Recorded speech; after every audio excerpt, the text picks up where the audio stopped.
Bueno, arrancamos entonces. Habíamos estado viendo lo que es estructura de los sistemas operativos. En cuanto al diseño, hay que tener en cuenta algunas cosas. En realidad, ¿para qué vamos a usar ese sistema operativo? Por lo general, no es no es que van a diseñar de cero un sistema operativo porque ya está todo hecho, pero lo que se hace comúnmente, las empresas que necesitan un sistema operativo y lo necesitan específicamente para una determinada cosa, es usar un sistema operativo ya eh, como Linux, ¿sí? Entonces usan el kernel de Linux y después arriba programan todo lo necesario para esa operatoria, ¿no? Como es el caso del celular, ¿sí? El sistema operativo se llama Android, pero en realidad el kernel que usa es Linux. Después, todo lo demás es cosa que le agregó la empresa que diseñó Android, ¿sí? Y bueno, ahí por supuesto que han puesto mucho énfasis en lo que es la parte gráfica y la pantalla táctil, ¿sí? Después, me escuchan bien, ¿no? Sí, Luis, acá sí. Bien. Entonces, habíamos visto también dos grandes ramas: sistemas operativos de propósito general, sistemas operativos de propósitos específicos. Los sistemas operativos de propósito general son los comúnmente ya conocemos, ¿sí? Todo el mundo Unix, Linux, Windows, sistemas que nosotros ya usamos directamente. Ahí siempre ejecutamos sistemas administrativos, sistemas científicos, sistemas en general. Después tenemos los sistemas operativos de propósitos específicos. Habíamos visto en este caso los sistemas de tiempo real. Esto ya lo habíamos visto, ¿cierto? Habíamos llegado hasta terminar la parte de estructura, ¿no?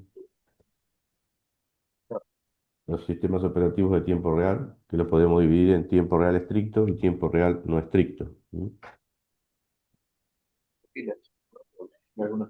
Tiempo real estricto directamente son aquellos sistemas que usamos por lo general en la industria, ¿no?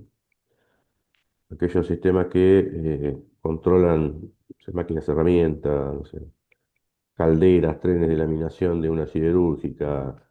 O sea, son sistemas muy específicos que por lo general realizan muy pocas tareas, ¿sí? Y tienen que ser eficientes. Por eso se llaman operativos de tiempo real, ¿no? Y después tenemos los de tiempo real no estricto, que ya es conocido por todos ustedes, que es todo el mundo multimedia, ¿no? Todo lo de los televisores traen Android TV, por supuesto, entonces ahí ya Bien. tenemos un sistema operativo de tiempo real, pero no, en este caso no es estricto, ¿sí? No es algo de vida o muerte hasta que se corte, ¿sí?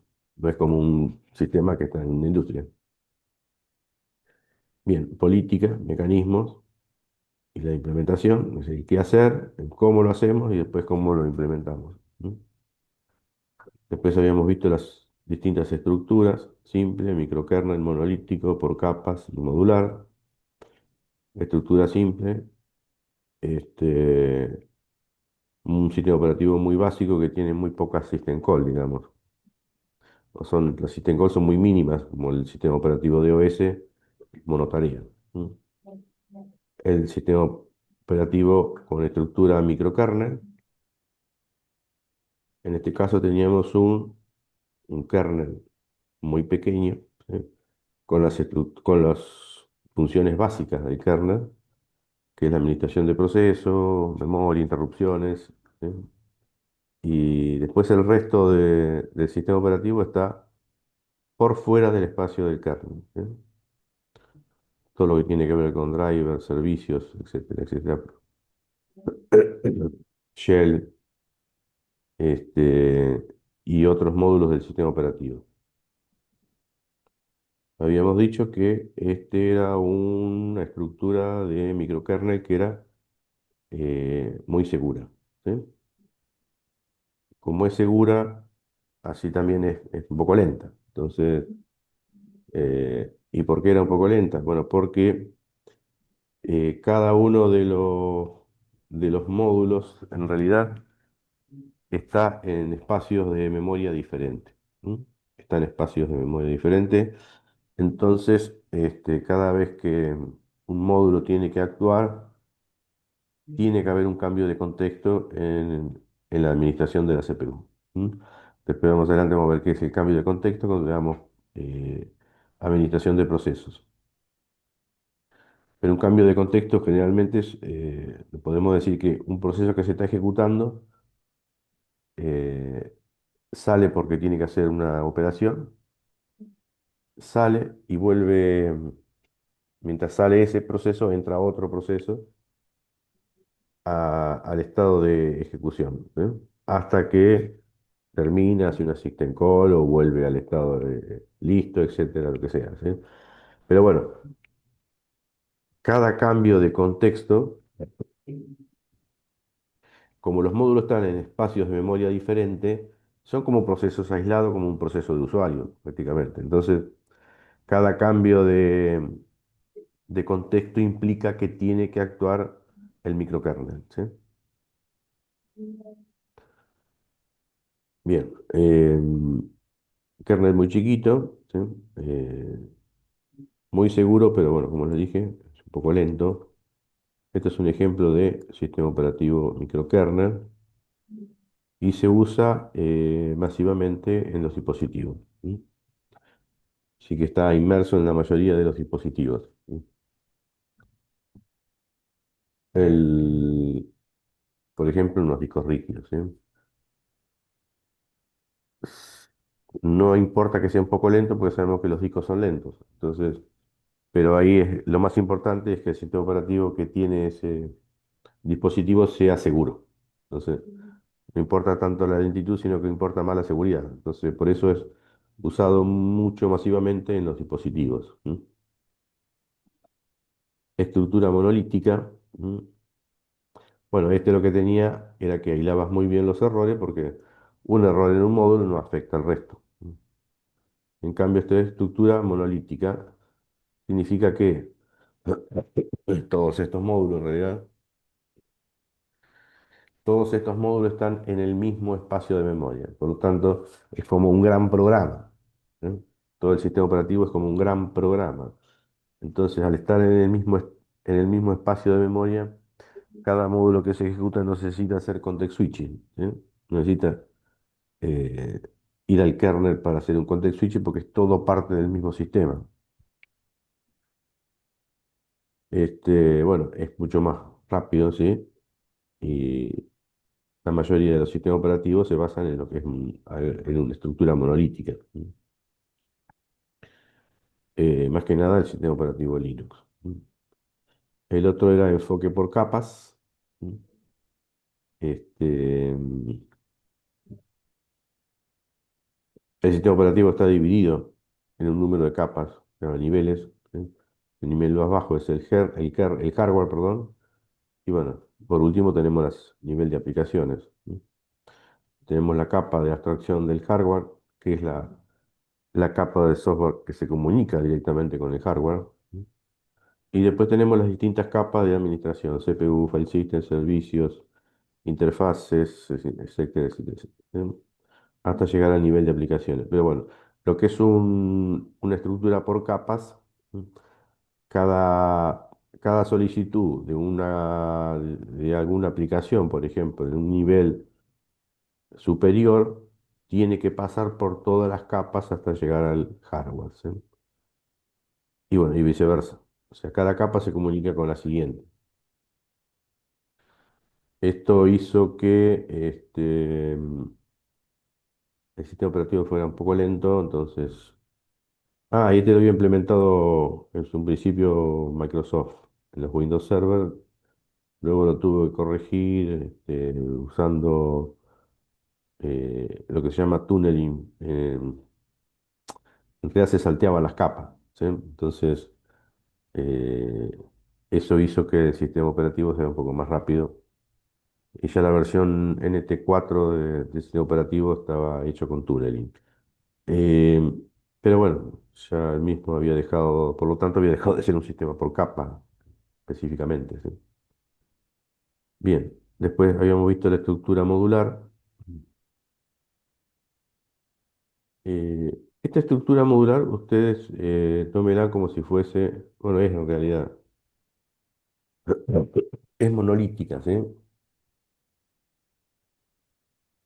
Lo que pasa es que la estructura monolítica, que eran los sistemas operativos mucho más viejos, cada vez que nosotros teníamos que implementar algún driver, actualizar algo que nosotros queríamos, algún módulo que queríamos ingresar, alguna biblioteca que necesitábamos, necesitamos compilarlo y compilar todo de nuevo.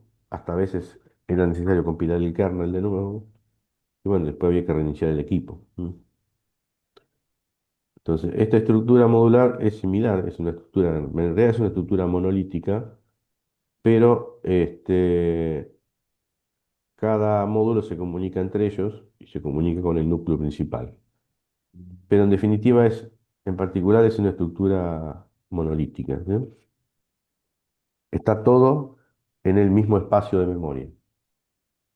Eh, la ventaja que tienen estos tipos de sistemas es que me permite a mí ingresar módulos en caliente, ¿sí? Lo que se llama LKM, módulos cargables. No tengo que andar reiniciando el equipo. Si yo puedo cargar y descargar módulos del sistema sin la necesidad de tener que reiniciar el equipo, o el sistema operativo, mejor dicho.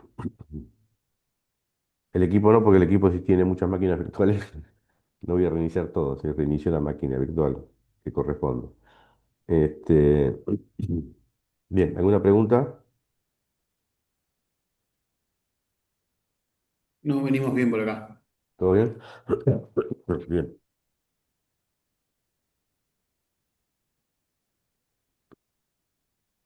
Esto no me acuerdo si lo habíamos visto, me parece que no.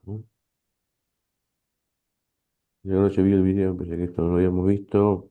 Eso es lo que tiene que ver con máquinas virtuales, un panorama más o menos de qué son las máquinas virtuales, los contenedores y algunos entornos informáticos de ejecución, ¿sí? Cómo se usan. Eh, lo que es máquinas virtuales, bueno, ustedes ya tienen más o menos un concepto de lo que es una máquina virtual. En realidad hace referencia a una tecnología que permite la ejecución de varias máquinas virtuales sobre una misma máquina física. Esto me permite tener una enorme ventaja y, y tener un rendimiento mucho mayor de todos los recursos del sistema. Ya sea los recursos CPU, ¿eh? Recursos de RAM, espacio en disco, pueden ser interfaces de red, interfaces gráficas, otro tipo de interfaces. Entonces me permite a mí poderme manejar dinámicamente con esto, ¿sí? Yo puedo agregar más core, digamos, más, más núcleo a una máquina virtual o sacarle, si vemos que es demasiado y que no hace falta. Lo mismo con la memoria RAM. El espacio del disco también, ¿sí? El espacio del disco por lo general se agrega en caliente sin necesidad de tener que reiniciar el equipo, ¿sí? Directamente se agrega el espacio, se ingresa al sistema, al, perdón, al panel de control y a la opción donde administro los discos rígidos y expando directamente el disco. Muchas veces eh, depende, depende del software que uno tenga y cómo lo tenga configurado. Los espacios de RAM no son a veces configurables en caliente, digamos. Hay que apagar la máquina virtual, agregarlo y luego encenderla de nuevo. A veces el agregado de memoria lo toma, pero lo que no toma casi seguro es si yo le quiero sacar memoria, ¿no? Porque si yo le quiero sacar memoria, tengan en cuenta que esa memoria por ahí de RAM está ocupada y no se la puedo sacar. Lo mismo que los core, la cantidad de núcleos. Entonces son ventajas que tengo en cuanto a el manejo de las máquinas virtuales.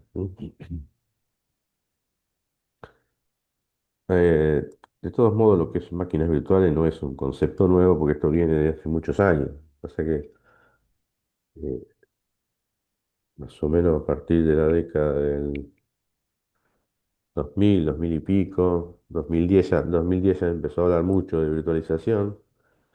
Ya había muchas empresas que ya estaban virtualizando. Em, pero no es un concepto nuevo porque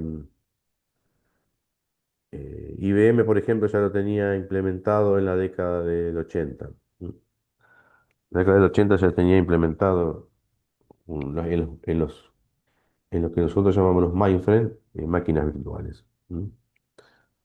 Eh, no es, no es lo mismo, digamos, que ahora, porque en ese momento el mainframe, digamos, se manejaba con toda una red de terminales, con terminales bobas, ¿sí? Y ahí no había procesamiento, sino que todo se procesaba en el equipo central. Pero tenía la posibilidad, por ejemplo, de en una misma máquina armar distintas máquinas. Por ejemplo, bueno, por citarle un ejemplo, el Ministerio de Salud tenía una máquina, ¿sí? Un mainframe. Nosotros en mi obra social trabajábamos con ese equipo, ¿sí?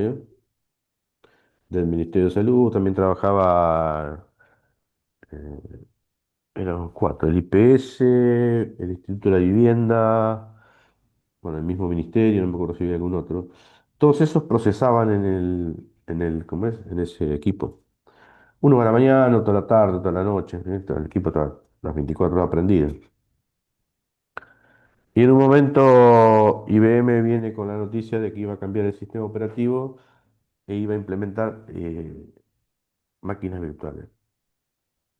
Bueno, todos estuvieron de acuerdo porque en cada organismo tenían una persona que era administrador de equipos mainframe, ¿sí? Más que nada IBM.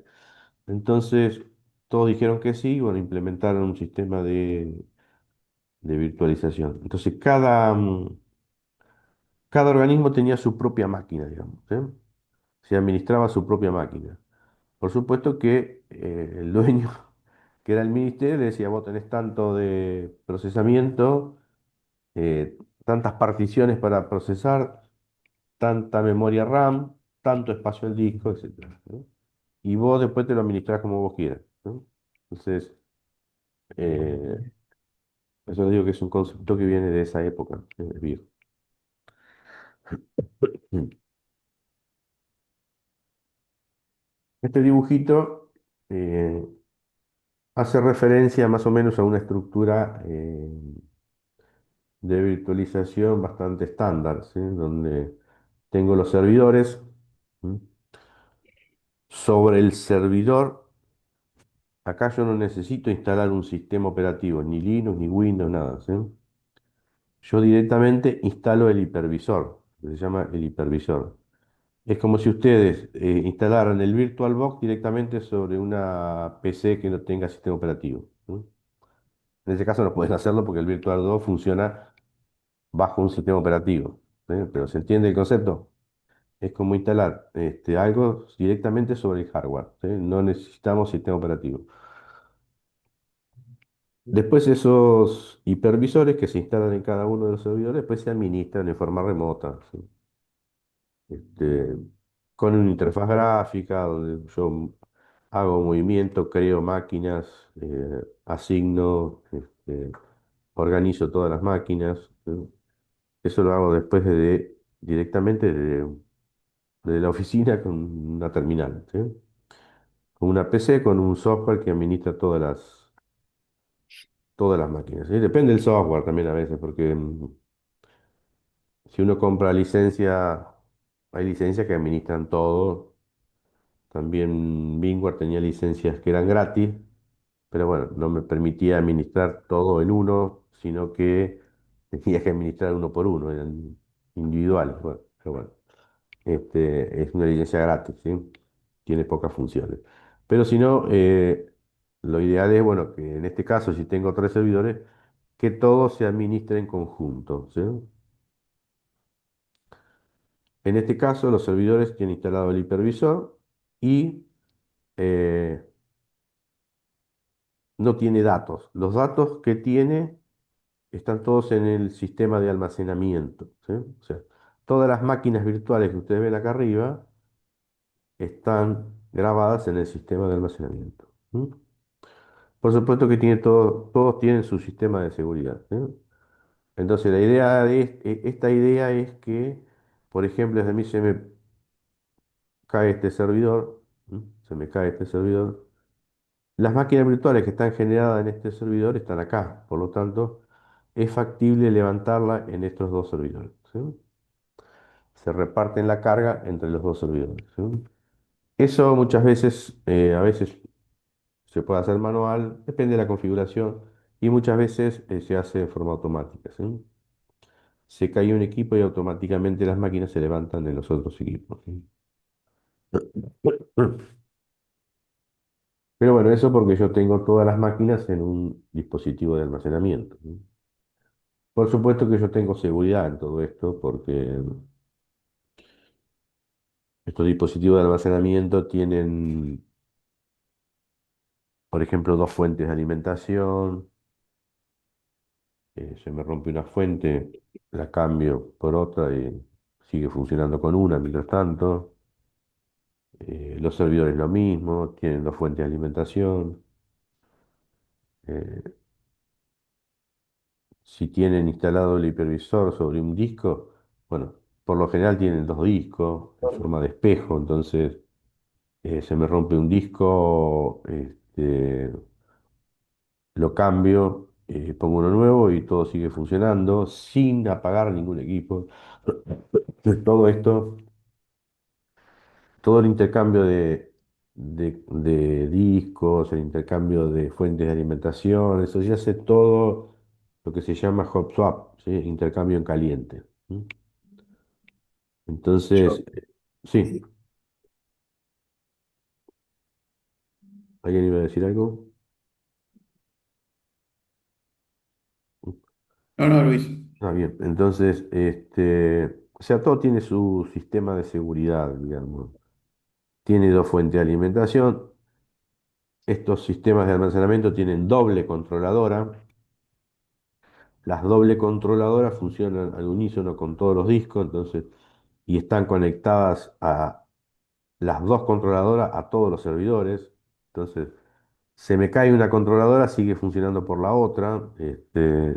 Esa controladora también la puedo intercambiar en caliente. Después todo se regenera solo, ¿sí? Porque todo eso tiene software, tiene un sistema operativo, tiene software y todo se regenera solo, ¿sí? A mí se me rompe un disco de acá del storage, bueno, lo saco, coloco uno nuevo y nadie se enteró, ¿sí? Nada se para, todo sigue funcionando, ¿sí? Bien, bueno, después si tengo que dar servicio y esto no puede estar caído, tendré que tener en cuenta otras cosas, ¿no? El corte de energía, tendré que tener dispositivo de batería para conectar los servidores, tendré que tener generadores de corriente, que en el caso que se me corte, bueno, esos son otros aditamentos que hay que ponerle a todo un centro de cómputo, ¿sí? Para que funcione las 24 horas.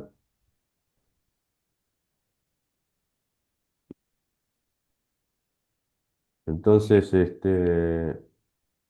pero bueno, eso es un aditamento especial, ¿sí? Que les digo, pero bueno, no tiene que ver con lo que tiene que ver con la virtualización. Pero bueno, para que todo funcione hay que tener todo redundante, ¿sí? Bien, ¿alguna pregunta con esto?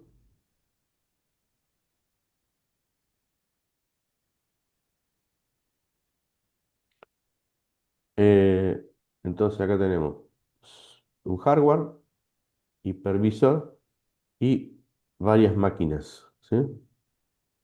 Cada máquina de esta tiene un sistema operativo instalado y sobre ese sistema operativo instalamos las distintas aplicaciones, ¿sí? Servidores web, motores de base de datos, file system, para guardar archivos, sistemas, servidores de correos, servidores web. Bueno, cada uno lo tenemos en una máquina virtual distinta, ¿sí?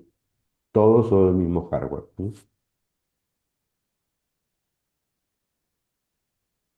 Después apareció lo que se llama contenedores, ¿sí? Que es como, a ver, ¿cómo les podría decir? Acá lo que se comparte es el sistema operativo. Acá lo que nosotros estamos compartiendo en la virtualización es el hardware, ¿sí? Compartimos el hardware con varias máquinas virtuales que tienen distintos sistemas operativos. Acá en lo que es contenedores, lo que estamos compartiendo en realidad es el sistema operativo, ¿sí? Tendría que haber, tendría que haber traído un dibujito, no revisé el dibujito, pero bueno. Vamos a suponer que esto es un equipo que tiene un sistema operativo Linux, ¿sí? Tiene un sistema operativo Linux, ¿sí? Y esto no son máquinas virtuales, sino que son contenedores, ¿sí? Entonces, y estos contenedores, valga la redundancia, ¿qué es lo que contienen? Y bueno, contienen aplicaciones, ¿eh? Pueden contener un servidor web, pueden contener una base de datos MySQL, o qué sé. Pero todos estos contenedores en realidad eh, comparten el mismo sistema operativo. ¿M? Entonces, Docker es una plataforma de código abierto para crear, implementar y gestionar aplicaciones en múltiples contenedores.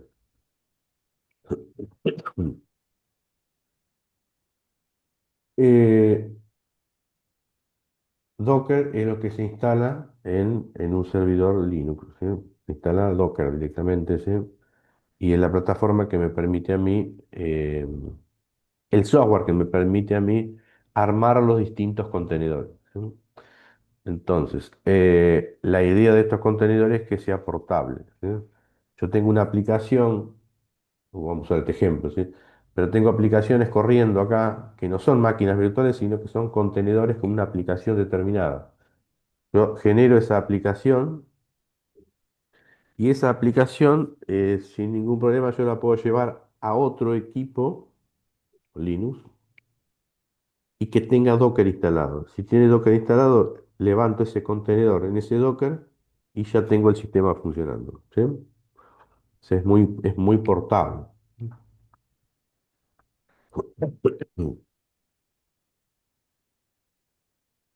Eh, Podríamos decir que es algo autocontenido en sí, ¿sí? Que se puede llevar de un lado a otro de forma independiente, ¿sí?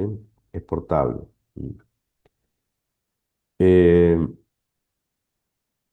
o sea, yo genero una aplicación, por ejemplo, una página web, ¿sí?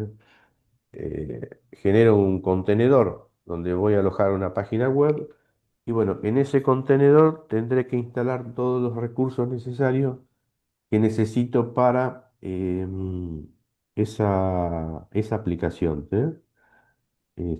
Necesitaré, no sé, un servidor Apache, que es un servicio web para Linux, un servicio de Internet Information Server, si es una máquina de Windows, ¿sí?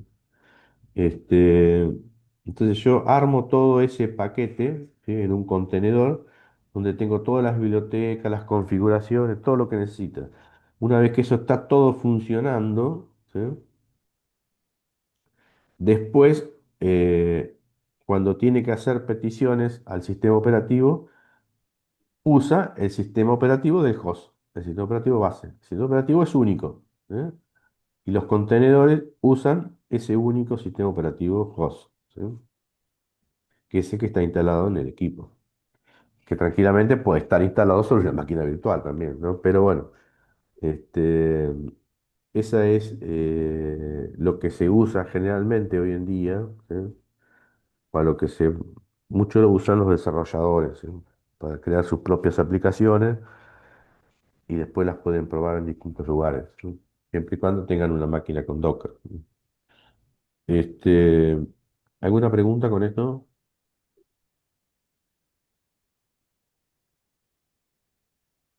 Si hacemos tiempo a fin de año, vamos a ver si podemos instalar Docker en la práctica, digamos. Si hacemos tiempo en las últimas prácticas, lo vamos a, lo vamos a poder hacer. Este,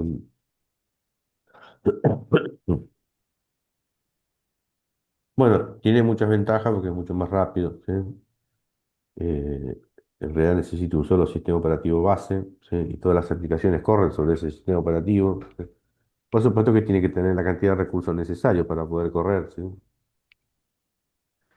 Este, después bueno, no como desventaja, no sé si tiene muchas desventajas, pero el tema es, tengo muchos contenedores y tengo que administrar todos esos contenedores, ¿sí?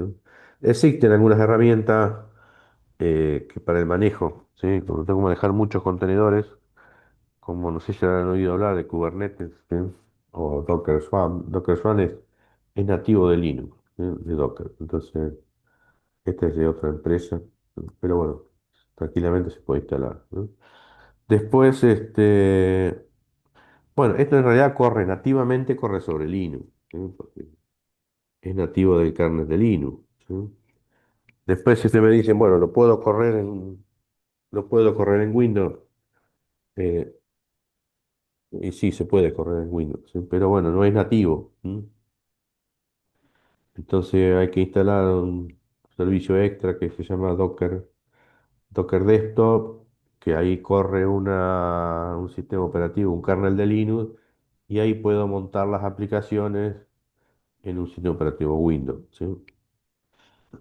O sea, montar los contenedores. Pero bueno, necesito en realidad instalar este servicio para que corra un kernel de Linux y ahí poder correr todos los contenedores. ¿Preguntas?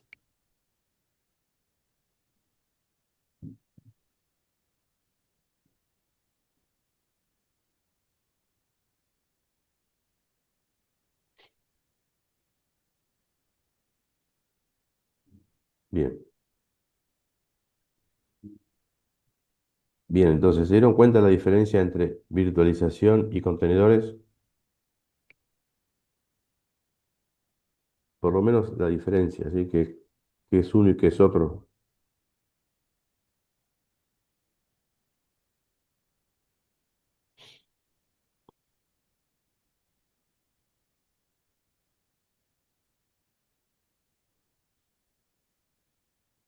Bien, vamos a pasar ahora a ver, ¿me están escuchando, no? Sí, Luis. Sí, bien. Peguen algún grito de vez en cuando, porque si no, no sé si me están escuchando, ¿no? O pregunten, que repita algo por lo menos, que lo sepa, pregunten, que lo repita igual.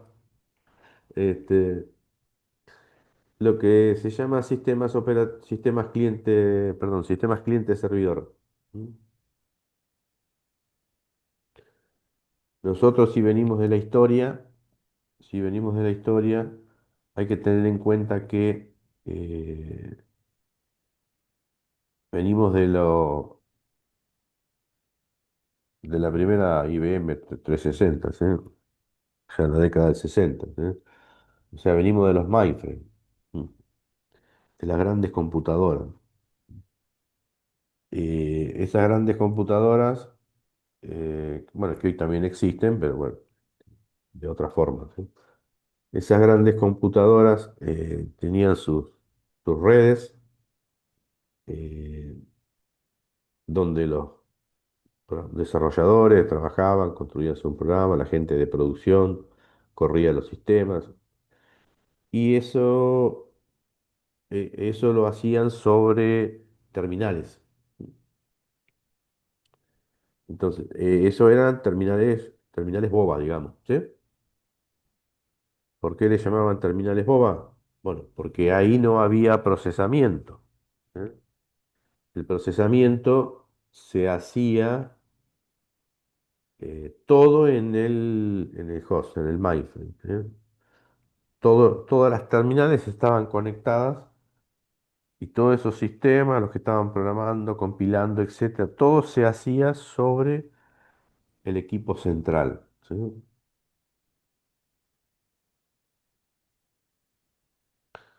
Bueno, yo les mostré el otro día, creo. Por ejemplo, yo estoy en una PC, pero en este caso, si yo me conecto a través de una, están viendo, ¿no? Me conecto acá, yo estoy conectado a través de una terminal, ¿sí? Lástima que todavía no me dieron el servidor. Me olvidé la contraseña.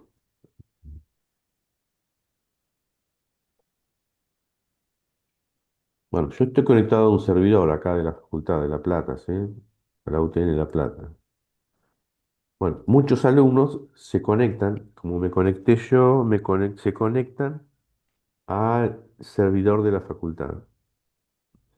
Pero acá, esto, esto es como es una terminal boba, ¿sí? Esto es una terminal boba. Acá no hay procesamiento, ¿sí?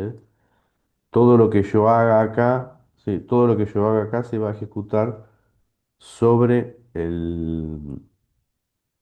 sobre el servidor que está en la facultad, ¿sí? Acá los alumnos, por ejemplo, hacen los scripting. Bueno, todo aquel que está desarrollando, haciendo scripting, haciendo las prácticas y está conectado de esta forma, todo lo está procesando en el servidor de la facultad, ¿sí? Acá en este entorno no hay procesamiento, ¿sí? Esto es una terminal. ¿Se entiende?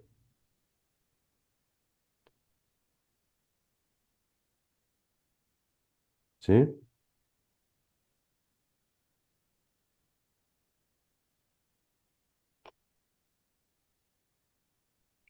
Eso existe todavía, porque lo existen los mainframe, los bancos, porque ya tienen mainframe, las grandes empresas tienen mainframe, compañías aéreas, todos tienen mainframe. Pero bueno, lo que no existen más son las terminales bobas. Eh, porque se reemplazó por una PC. Que la PC no me sirve para todo, digamos. Si tengo que hacer un Excel, hacer un documento, navegar por internet. Y a su vez, si quiero conectarme a un mainframe, seguramente la gente de infraestructura me va a instalar un cliente en la PC, vamos a suponer similar a este, ¿sí? Un cliente similar a este y yo me conecto a un mainframe, ¿sí? Y ahí ejecuto mis sistemas, ¿sí? El sistema de cuentas corriente en un banco, ¿sí? Es muy probable que el sistema de cuentas corriente de un banco esté funcionando en un mainframe, ¿sí? El empleado de ahí del banco ni sabe dónde se está ejecutando, algunos por ahí ni saben, ¿sí? Pero bueno, le instalan un cliente, le piden usuario y contraseña, se conectan y le abre el sistema de cuenta corriente. Y resulta que ese sistema de cuenta corriente no se está ejecutando en la PC, se está ejecutando en un procesador central. Bien, como contrapartida tenemos los sistemas cliente-servidor. En el sistema cliente-servidor las tareas se reparten, ¿eh? Porque ahora tenemos procesamiento del lado del cliente y procesamiento del lado del servidor.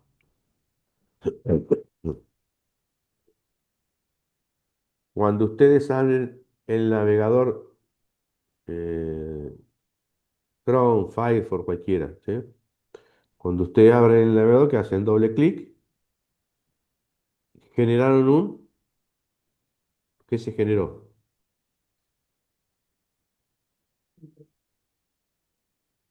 Vamos,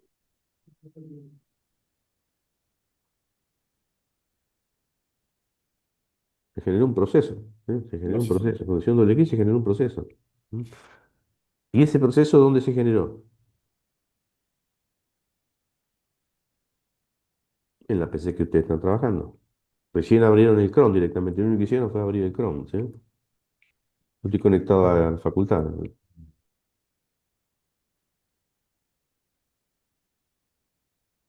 Ahora, si yo quiero poner www.hotmail, ¿qué estoy haciendo?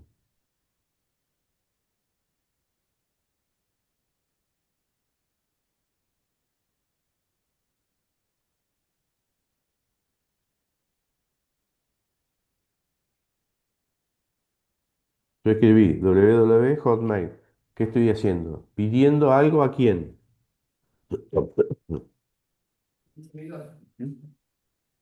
Le estoy pidiendo algo a un servidor, ¿sí? Al servidor de Microsoft que está en, no sé en por qué lugar del mundo estará, ¿sí?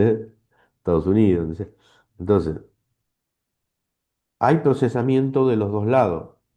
Yo en mi lado del cliente ejecuté el navegador, hice una petición, quiero abrir una página, ¿sí? Entonces, ¿a quién le pedí esa página? A Microsoft, porque quiero abrir el Hotmail, listo. Entonces, eh, este equipo va a través de Internet o no. Puede ser, yo puse una nube acá, este ejemplo, pero esto puede ser una red en una organización, ¿sí? Lo mismo, ¿sí? No necesariamente pasamos por Internet, ¿sí? Pero bueno, este,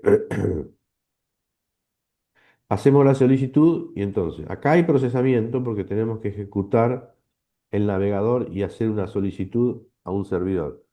El servidor nos contesta y nos devuelve el pedido, ¿sí? Entonces, ¿qué te devuelve? La página que solicitaste. Solicitaste la página, después tuviste que pedir el acceso. Entonces, tuviste que poner usuario y contraseña, te lo validó el servidor, listo, te lo validó, te lo devuelve, entonces ingresaste y puedes ver tus correos. Entonces, en este caso, tenemos procesamiento de los dos lados, del lado del cliente y del lado del servidor. Lo mismo pasa con sistemas viejos, por ejemplo, que ya cada vez hay menos sistemas viejos, pero todavía quedan muchos.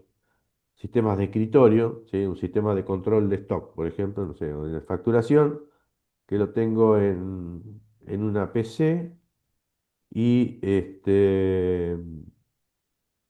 en un servidor tengo el ejecutable y tengo la base de datos. Entonces yo desde mi PC ejecuto un, un archivo ejecutable que está en un servidor, lo levanto y se carga en la memoria de mi PC, ¿sí? Estoy ejecutando en mi máquina, hay ejecución en mi PC. Bien, una vez que empiezo a trabajar con ese sistema, tengo que hacer solicitudes. ¿Y a quién le hago solicitud por ejemplo? Y a la base de datos. Entonces, este sistema le hace solicitudes a la base de datos responde,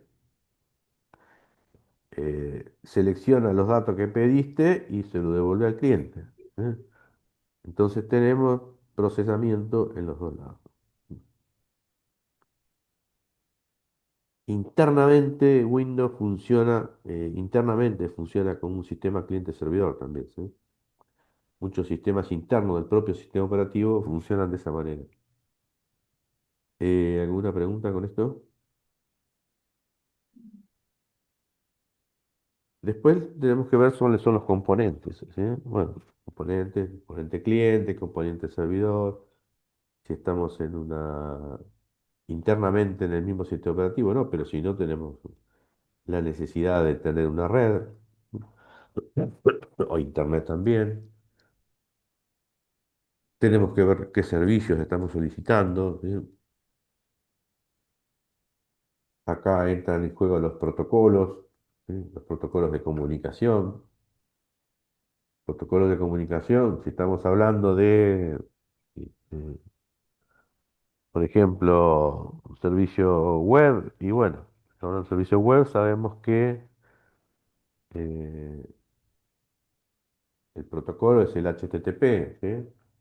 Por hipertexto, ¿sí? Si estamos hablando de una red, tenemos protocolos de la propia red, ¿sí? La red TCP/IP. bueno, distintos protocolos de acuerdo al uso, ¿sí? O distintos puertos. Estoy hablando de una base de datos SQL, puerto 14.0 o 14.03, ahora me olvidé cómo fue. Bueno, tengo que abrir un puerto determinado, ¿sí? Este, bueno, esos son todos componentes que hacen parte del diseño de lo que es un sistema cliente-servidor. Estos son algunos de los componentes. ¿Preguntas? ¿Quedó claro esto?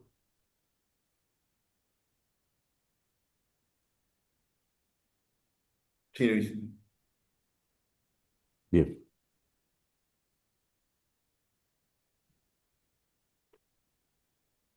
Esto es más que nada a título más informativo, lo que puse acá, front-end y back-end, ¿sí? Que son dos modos básicos de trabajo, ¿sí? Que se usa mucho, ¿sí?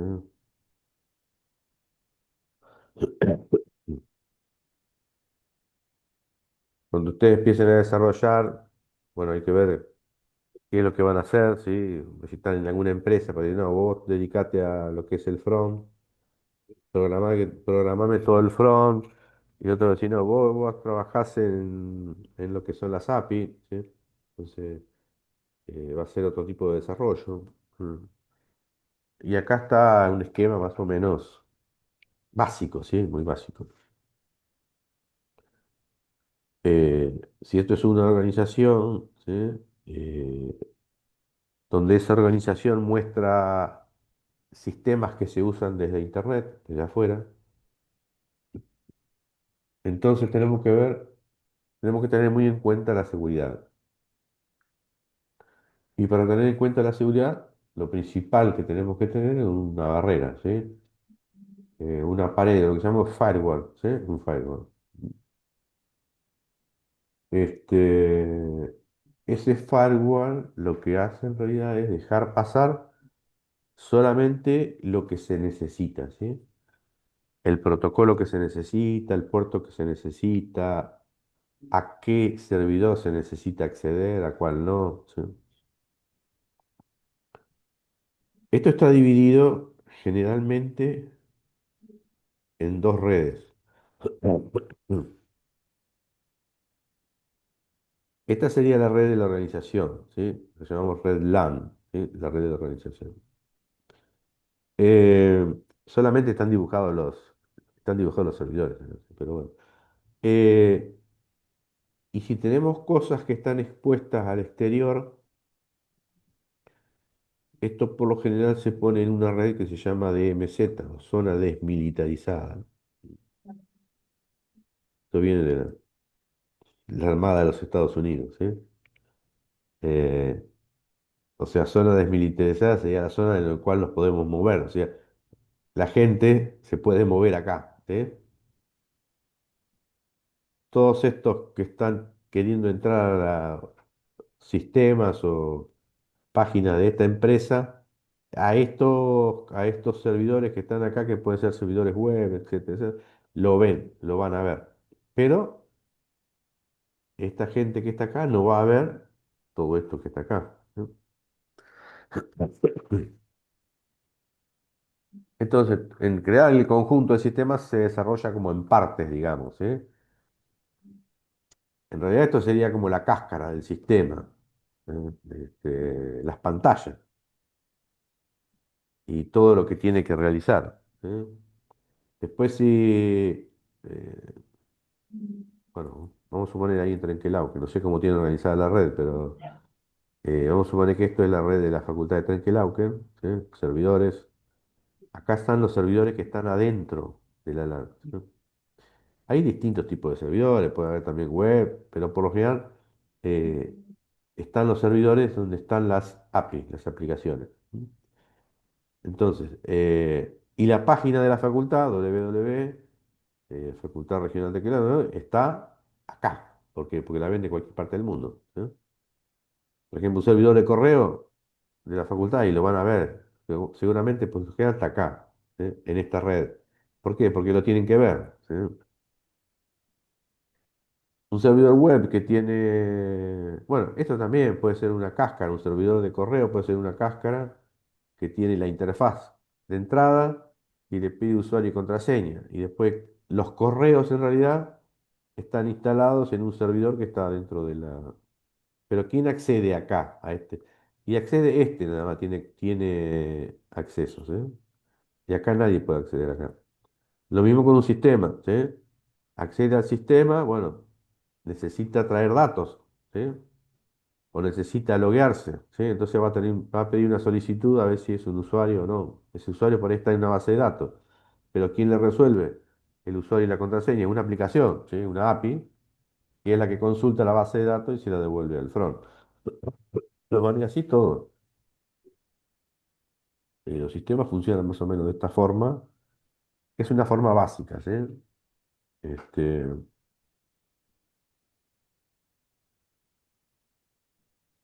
me acuerdo cuando nosotros empezamos directamente teníamos un servidor acá y que se veía de afuera y automáticamente este servidor se conectaba a la base de datos directamente, ¿sí? Bueno, esto estaba mal hecho, ¿sí? En realidad hoy en día está mal hecho, eso no se hace, ¿sí?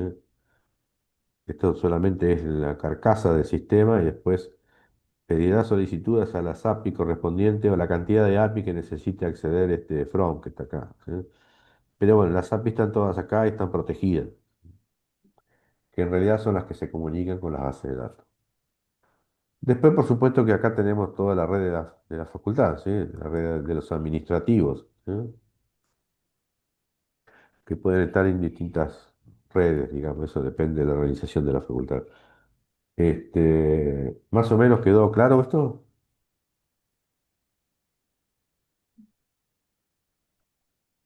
Sí, Luis. Esto lo van a, y bien se lancen al mercado, depende de donde trabajen, ¿no? O sea, estas cosas las van a empezar a escuchar, ¿sí? Bien. Después tenemos otro tipo de sistemas, ¿eh? Eh,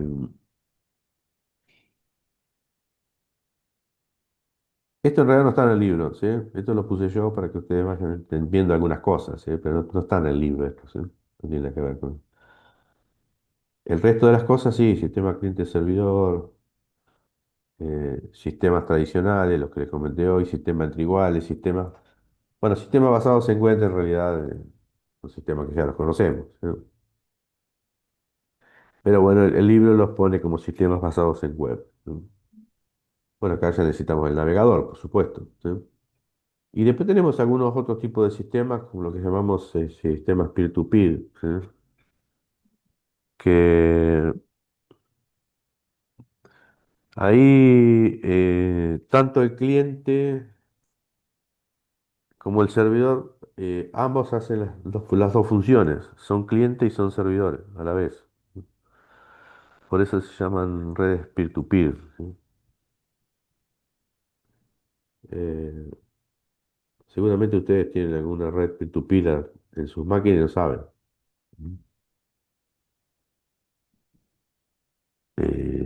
No sé, por ahí tienen algún software que El BitTorrent, por torre, ejemplo, el BitTorrent, torre. sí, ese, por ejemplo. Bueno, ese seguramente deja cosas en la máquina, ¿sí?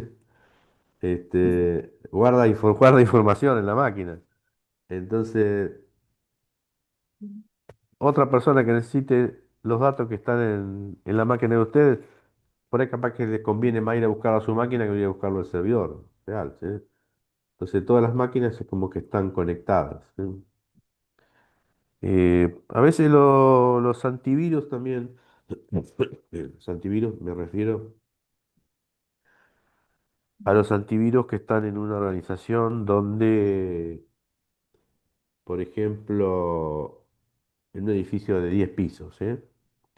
Cada piso tiene su propia red, una red privada, una VLAN, digamos. Cada piso es una red distinta. Pero bueno, todas esas redes, todas esas PC, digamos, de todos los pisos, este, actualizan sus antivirus de un servidor central que está en el centro de combo, ¿eh? Muchas veces nosotros lo hemos hecho más que nada con las delegaciones en la distinta provincia de Buenos Aires, que para que no tenga que venir el cliente que está en una delegación a actualizarse al servidor central, se configura una red tipo peer-to-peer. Entonces se pueden, o sea, se va a actualizar por ahí una sola y el resto de las máquinas se va actualizando de las mismas PC que están en la red, ¿sí? En esa delegación. Eh, es muy común usar ese tipo de configuración para los antivirus, ¿sí? Para no tener que ir al procesador, al servidor central a actualizarse, ¿sí? Se actualizan entre ellas mismas. Bueno, Windows pasa lo mismo, Windows se actualiza se actualiza entre sí. Ya Windows 10 se actualiza entre sí. Bien. Eh, bueno, después los sistemas basados en web son los sistemas tradicionales que uno ya conoce, que usan constantemente, ¿sí? Eh, con esto más o menos ya terminamos con toda esta parte que sería la introducción, digamos, ¿sí? Todo lo que venimos viendo hasta ahora es la parte introductoria.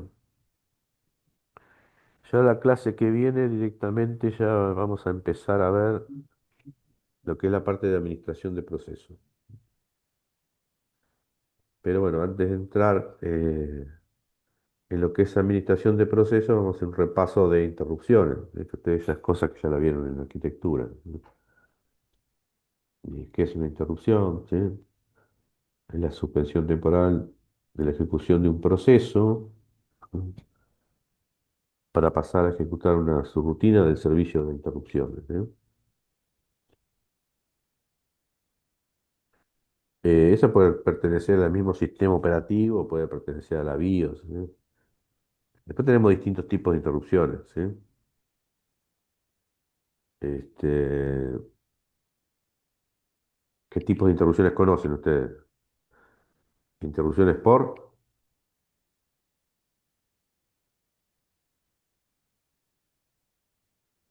interrupciones por hardware, interrupciones por software, ¿sí? O las excepciones. ¿Mm? Entonces, los dispositivos, por ejemplo, tienen la necesidad de interrumpir, y sí, tienen la necesidad de interrumpir, ¿sí? Cuando vimos el diagrama de 5 estados, ¿no? Que lo vimos por arriba, ¿sí? Pero bueno, cuando un proceso hace una system call, porque necesita datos que están en el disco rígido, cuando el disco rígido ya procesó toda la información y ya la tiene lista, ¿cómo le avisa al sistema operativo, al kernel, de que ya tiene los datos? Y bueno, le envía una interrupción, ¿eh? Le envía una interrupción, una señal. Y esa señal es una señal de hardware, ¿sí? Porque el que está interrumpiendo es un dispositivo, ¿sí? Después tenemos otro tipo de interrupciones, como son las interrupciones por software. Bueno, no sé ustedes si programaron en Assembler el año pasado.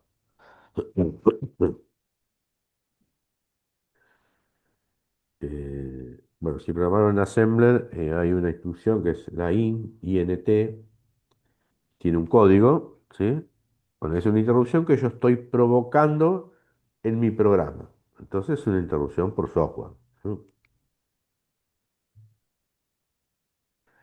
Eh, entonces, las interrupciones surgen de la necesidad que tienen los dispositivos periféricos de enviar información al procesador principal, ¿sí? Yo aprieto una tecla, automáticamente se genera una interrupción, ¿sí?